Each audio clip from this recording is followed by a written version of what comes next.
Okay, I think that we are broadcasting now. I'm trying to I think now we're broadcasting. I'm looking for all my little signs and symbols. And I decided I was going to go ahead. I just got home from school and I was going to go ahead and do a couple of these for you instead of waiting till Saturday morning when I put my typical turquoise shirt on. So at least you know I have other clothing. And usually I'm at my kitchen table and I move to my dining room table. I was going to be with the window at my back, but then it was so bright that I didn't. So little change of venue here. I want to talk about chapter 6 in the Literacy Coaches Survival Guide, which is how do I coach individuals? And you know, a big part of the literacy coach's role, obviously, is to coach both individuals and groups of people. And the next chapter is about groups of people. This one is about individuals. And so I'm going to go through just some really key points to think about. Some of these you may think, that's nothing new, that's like pretty common sense, but still, I want you to really think about this role of coaching individuals. So the first question is, why have individual conferences?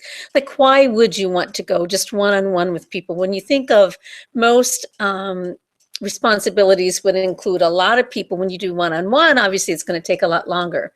And it says, even with efforts toward collaboration, most teachers are in their classrooms working alone with a group of students. And so while some common learning or some instructional learning you may want to be common for everybody, some of the very specific issues you may want to work with a teacher in their own classroom.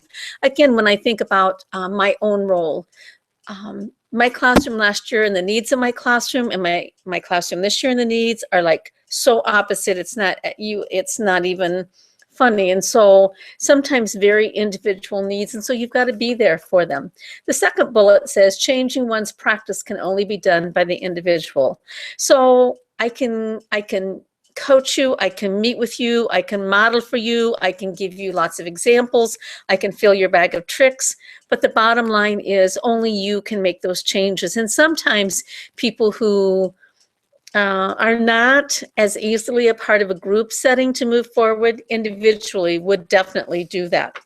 And the third bullet says it allows the coach to be responsive to the teacher's needs and strengths. So no two teachers are going to need exactly the same thing from you or have the same strengths. And so it allows you to really tailor and do specifically what a teacher needs. I can tell right now this is distracting being by the window because I keep looking out. The second category then is how to schedule those conferences. And the bullet points talk about doing it on a regular basis if possible, frequently enough that it feels like an ongoing conversation. At a consistent time, alternative grade level conferences if you can't always do individual. So in other words, I can't meet with you every time, and I might meet with you, and then I might meet with your team, and then meet with you.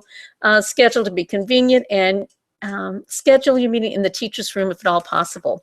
Just want to summarize a couple of those. Even as a coach, and when I worked in that literacy position, I was incredibly busy. I put in, I'm sure, 50 to 60 hours a week. But it was not the same as being in a classroom. I didn't have the responsibility from when a group of 25 students walked in my room until the end of the day.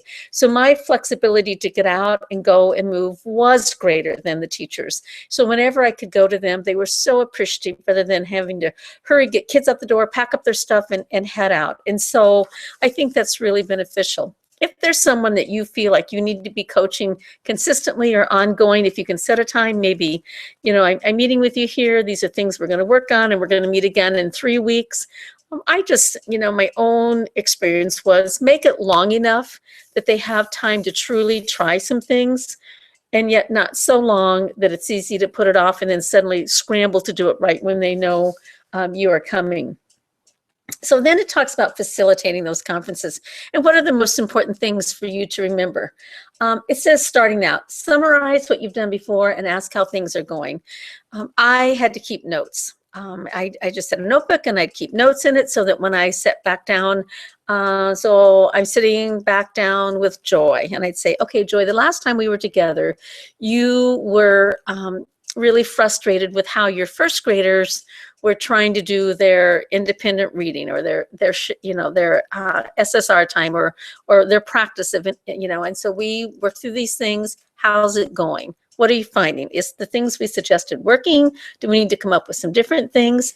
And just really, when a teacher knows that you have paid attention, you know what your purpose was for being there, and that you know why you're back, it's a much more powerful thing.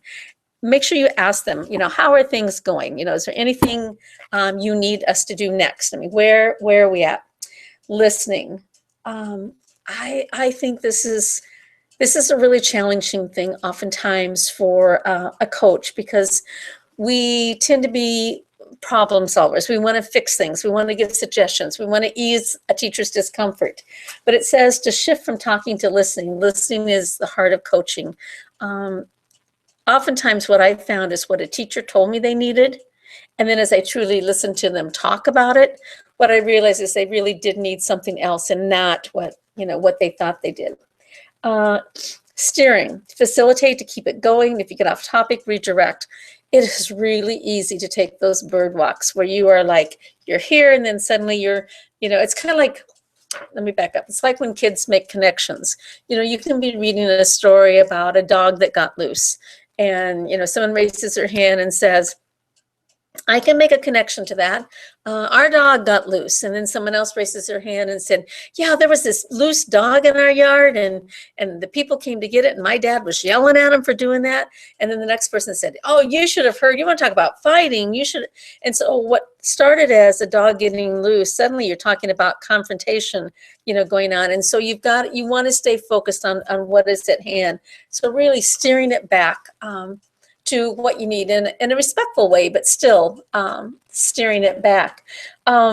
Planning, make sure you know what you need to do, schedule when you're going to meet next, and then take notes and send it back. A lot of times I would follow up and say, thanks for meeting with me.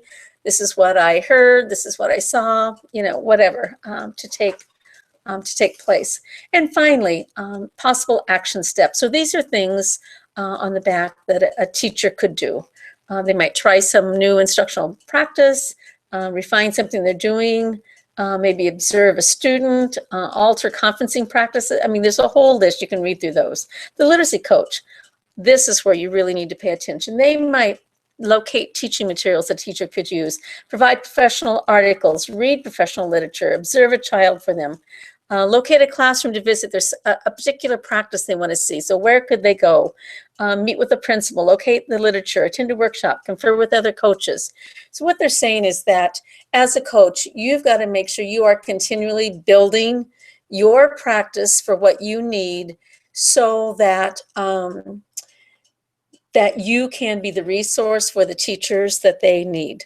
I have to be honest, I was fairly selective in spending one-on-one time, because what I wanted to happen was to meet teachers that needed my support and to do it, but not spread myself so thin that I felt like I wasn't effective for anybody. And I think that's a real balancing act that you've got to make sure you do. So this chapter 6, was on how do I coach individuals, and you will look at the forum post and it will give you directions what you needed to do. Thanks.